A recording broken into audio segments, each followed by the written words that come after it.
Hello everyone, welcome to എസ്നിസ് world of study. അപ്പോൾ ഇന്ന് നമ്മൾ ഡിസ്കസ് ചെയ്യാൻ പോകുന്നത് 5/3/2024 രാവിലെ നടന്നിട്ടുള്ള BCom എക്സാമിൻ്റെ functional grammar and communication in English എന്ന് പറഞ്ഞിട്ടുള്ള ക്വസ്റ്റ്യൻ പേപ്പറാണ്. അപ്പോൾ കമ്പാരിറ്റീവ്ലി നല്ലൊരു ഈസി പേപ്പറാണെന്ന് തന്നെ പറയാം.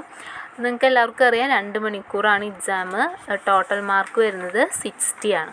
അപ്പോൾ സ്റ്റാർട്ടിങ് സെക്ഷനിലെ ഫസ്റ്റത്തെ 12 ക്വസ്റ്റ്യൻസ് എന്ന് പറയുന്നത് 2 മാർക്കിൻ്റെ ക്വസ്റ്റ്യൻസ് ആണ്. സീലിംഗ് വന്നിട്ട് 20. നമുക്ക് ഫസ്റ്റത്തെ ക്വസ്റ്റ്യൻ നോക്കാം. I was shocked when I heard the news. അപ്പോൾ ഇത് നമുക്ക് കണ്ടാലറിയാം, ഇത് 2 സെൻറ്റൻസ് ആയിട്ടാണ് കിടക്കണേ. അപ്പോൾ change into simple sentence എന്നാണ് പറയുന്നത്. അപ്പോൾ അതൊരൊറ്റ സെൻറ്റൻസ് ആയിട്ട് മാറ്റാം. I was shocked to hear the news. അപ്പോൾ അങ്ങനെ പറയാം. ഇനി വേറെ തരത്തിൽ നിങ്ങൾക്ക് അതൊരൊറ്റ സെൻറ്റൻസ് ആക്കാൻ പറ്റും, വിത്തൗട്ട് കൺജങ്ഷൻ അല്ലെങ്കിൽ കോമ ഒക്കെ ഉണ്ടെങ്കിൽ നിങ്ങൾക്കത് കമൻറ്റ് ചെയ്യാവുന്നതാണ്. ഇനി next, this is the house, പിന്നെ നമ്മളവിടെ ഫിൽ ചെയ്യണം. വിച്ച് ദേ ലീവ് എന്നാണ് പറഞ്ഞിരിക്കുന്നത്. അപ്പോൾ അവിടെ സ്യൂട്ടബിൾ പ്രിപ്പോസിഷനാണ് വെക്കാൻ പറഞ്ഞിട്ടുള്ളത്. അപ്പോൾ ഈ ഒരു പേപ്പറിൽ കൂടുതലും പ്രിപ്പോസിഷൻസ് ആണ് ചോദിച്ചിരിക്കുന്നത്. അപ്പോൾ അവിടെ answer in. Next, the committee. അത് കഴിഞ്ഞിട്ട് നമ്മൾക്ക് അവിടെ കറക്റ്റായിട്ടുള്ള ഒരു ഹെൽപ്പിംഗ് വെർബ് ഏതാണെന്ന് നമ്മൾ ആഡ് ചെയ്യണം. സോ കമ്മിറ്റി എന്ന് പറയുന്നത് കളക്റ്റീവ് നൗൺ ആയതുകൊണ്ട് സിംഗുലർ ആയിട്ടാണ് നമ്മൾ കണക്കാക്കുന്നത്. So the committee is divided on their opinion. ഇനി fourth one, people play football all over the world. അപ്പോൾ change into passive voice എന്നാണ് പറഞ്ഞേക്കുന്നത്. അപ്പോൾ നമ്മൾ ഇതിൻ്റെ ഒബ്ജക്റ്റ് എടുത്തിട്ട് സ്റ്റാർട്ടിങ്ങിൽ കൊണ്ടുവരണം പാസീവ് വോയിസിൽ. അപ്പോൾ football is played all over the world by people. ഇനി നെക്സ്റ്റ് ഷീ. അത് കഴിഞ്ഞാൽ നമ്മൾ അപ്രോപ്രിയേറ്റ് ആയിട്ടുള്ള ഇത് ഏതാണെന്ന് വെച്ച് കഴിഞ്ഞാൽ, അതായത് ലിങ്കിങ് വെർബ് അല്ലെങ്കിൽ ഹെൽപ്പിംഗ് വെർബ് ഏതാണെന്ന് നമ്മൾ ആഡ് ചെയ്യുക. അപ്പോൾ ഷീ എന്ന് പറഞ്ഞ തേർഡ് പേഴ്സൺ ആയതുകൊണ്ട് തന്നെ ഡസ് എന്നാണ് വരിക. അപ്പോൾ she does not go the. Next if he. അത് കഴിഞ്ഞിട്ട് നമ്മളോട് ബ്രാക്കറ്റിൽ ഗെറ്റ് കൊടുത്തിട്ടുണ്ട്. അപ്പോൾ അതിൻ്റെ സ്യൂട്ടബിൾ ടെൻസ് ഏതാണെന്നാണ് പറയുന്നത്. അപ്പോൾ if he gets free then he will attend the concert. Next how. അത് കഴിഞ്ഞിട്ട് നമുക്ക് ലിറ്റിൽ നിന്ന് തന്നിട്ടുണ്ട്, എ ലിറ്റിൽ നിന്നും തന്നിട്ടുണ്ട്. അപ്പോൾ ഇവിടെ നമ്മൾ യൂസ് ചെയ്യേണ്ടത് ലിറ്റിലാണ്. ഇനി next one of my friend. അപ്പോൾ വൺ ഓഫ് മൈ ഫ്രണ്ട് എന്നാണ് പറഞ്ഞേക്കുന്നത്. അപ്പോൾ വണ്ണിനാണ് ഇമ്പോർട്ടൻസ് കൊടുക്കുക. അപ്പോൾ ഇവിടെ ശരിക്കും എഴുതേണ്ടത് വൺ ഓഫ് മൈ ഫ്രണ്ട്സ് എന്നാണ്. അപ്പോൾ എസ്സിൻ്റെ ഒരു കുറവ് അവിടെ ഉണ്ട്. അപ്പോൾ വൺ ഓഫ് മൈ ഫ്രണ്ട്സ് എന്ന് പറയുമ്പോൾ ഹാസ് എ മോട്ടോർ സൈക്കിൾ. ഇനി mind you there is a limit to my patience. ഇവിടെ ഓൾറെഡി നമുക്ക് ടു എന്ന് പറഞ്ഞ പ്രിപ്പോസിഷൻ കൊടുത്തിട്ടുണ്ട്. പിന്നെ എന്തിനാണ് ഈ സ്യൂട്ടബിൾ പ്രിപ്പോസിഷൻ എന്ന് ചോദ്യം മനസ്സിലായില്ല. അപ്പോൾ എനിക്ക് തോന്നുന്നത് പേഷ്യൻസ് കഴിഞ്ഞിട്ട് നമുക്കൊരു ടു എന്നുള്ള വാക്ക് ആഡ് ചെയ്യാം. അതായത് TOO എന്നുള്ളത്. അതായത് mind you there is a limit to my patience too. അപ്പോൾ ഈ ഒരു ഫിൽ ചെയ്യാനുള്ളത് പേഷ്യൻസ് കഴിഞ്ഞിട്ടാണെങ്കിൽ ഈ ഒരു ക്വസ്റ്റ്യൻ കറക്റ്റ് ആവുമായിരുന്നു. അപ്പോൾ ഇതൊരു ഇൻകറക്റ്റ് ക്വസ്റ്റ്യൻ ആയിട്ടാണ് എനിക്ക് തോന്നിയത്. നിങ്ങളുടെ അഭിപ്രായം കമൻറ്റ് ചെയ്യുക. ഇനി next, Sheela is your friend. അപ്പോൾ ഇവിടെ ക്വസ്റ്റ്യൻ ടാഗ് ഇടണം. അപ്പോൾ ഇവിടെ പോസിറ്റീവ് ആയിട്ടുള്ള സെൻറ്റൻസ് ആണ്. അപ്പോൾ ഈസ് എന്നാണ്. അപ്പോൾ ഇസിൻ ഷീ അല്ലെങ്കിൽ ഇസിൻ ഷീല.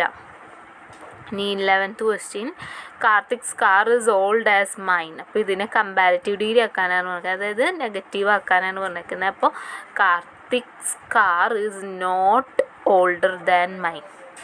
ഇനി നെക്സ്റ്റ്, ഇറ്റ് കഴിഞ്ഞിട്ട് മേ ആണോ മൈറ്റാന്നാണോ ചോദിച്ചിരിക്കുന്നത്.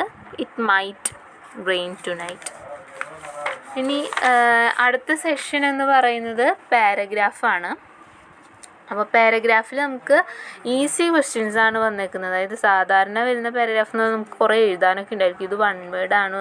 ഫുൾ പഞ്ച്വേഷനിലൊക്കെ നമുക്ക് ആ കുറച്ച് സെൻറ്റൻസേ തന്നിട്ടുള്ളൂ.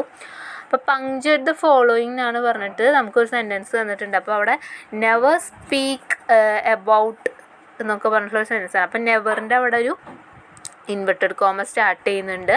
പിന്നെ ഡു നോട്ട് നോ കഴിഞ്ഞ ഫുൾ സ്റ്റോപ്പാണ്. അത് കഴിഞ്ഞ് സ്പീക്കിൻ്റെ എസ് ക്യാപിറ്റൽ. പിന്നെ വാട്ട് യു നോ എന്ന് കഴിഞ്ഞ് comma. Then and if you speak at all comma. Then do ഇറ്റിന് സ്പേസ് കറക്റ്റ് അല്ല, അത് കറക്റ്റ് ആക്കുക. ദെൻ ജഡ്ജ്മെൻറ്റ് കഴിഞ്ഞിട്ട് ഫുൾ സ്റ്റോപ്പ് ഇൻവെർട്ടഡ് കോമ. ഇനി നെക്സ്റ്റ് വരുന്നത് 14th ക്വസ്റ്റ്യൻ വന്നിട്ടുള്ളത് ഇൻഡയറക്റ്റിലോട്ട് ചേഞ്ച് ആക്കാനായിട്ടൊരു കോൺവെർസേഷനാണ് തന്നിരിക്കുന്നത്. അപ്പോൾ ഈ ഒരു ക്വസ്റ്റ്യൻ എന്ന് പറഞ്ഞാൽ കേരള യൂണിവേഴ്സിറ്റി ഓഫ് കേരളയുടെ സിലബസിലുള്ള സെയിം എക്സസൈസാണ് ഇതിൽ വന്നിരിക്കുന്നത്. അപ്പോൾ ഈ ഒരു ക്വസ്റ്റ്യൻ്റെ ആൻസർ എന്ന് പറയുന്നത് Abraham said he needed to confess something.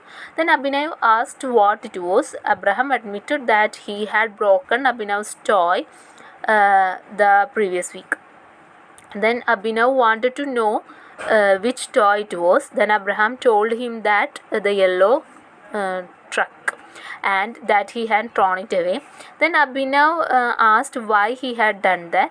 To this Abraham replied that he had been pretending or playing to be Thor.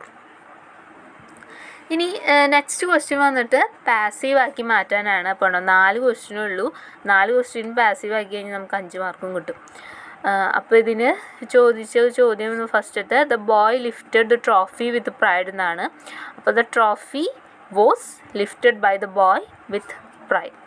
ഇനി next I saw some old toys in attic. Some old toys seen by me in the attic. Next, Priya guessed the correct answer.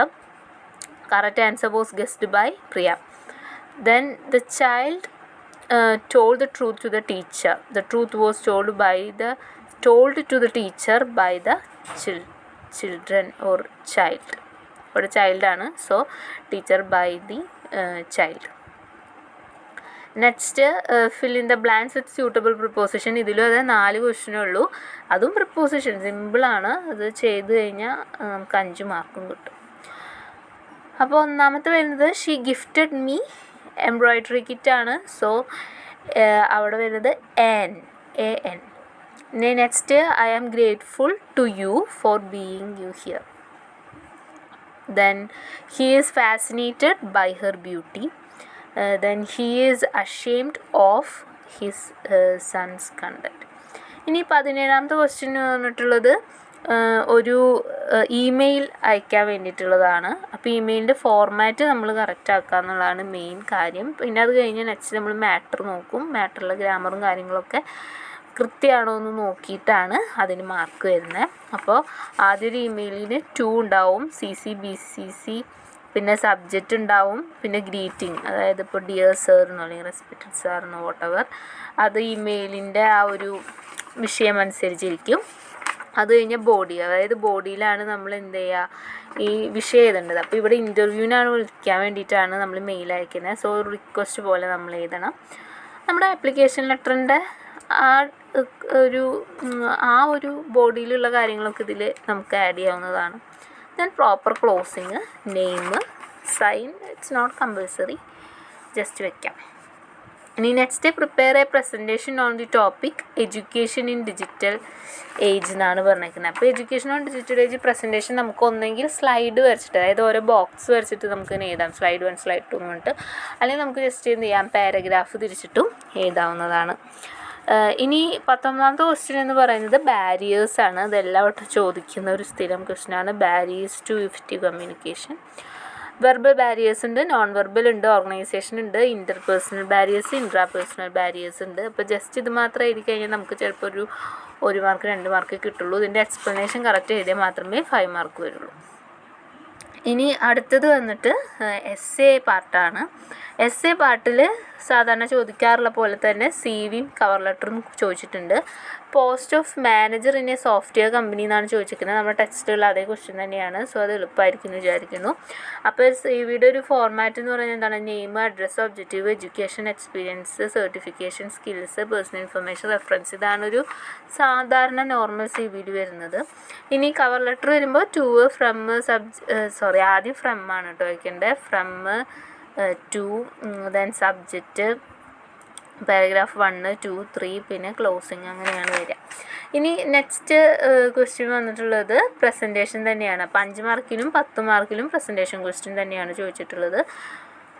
അപ്പോൾ ഈ ഒരു പ്രസൻറ്റേഷൻ്റെ manor നമ്മൾ already discuss ചെയ്തതാണ്. അപ്പോൾ ഇത്രയാണ് BComൻ്റെ question paper എന്ന് പറയുന്നത്. അപ്പോൾ എല്ലാവർക്കും എക്സാം ഈസിയായി വിചാരിക്കുന്നു. Thank you.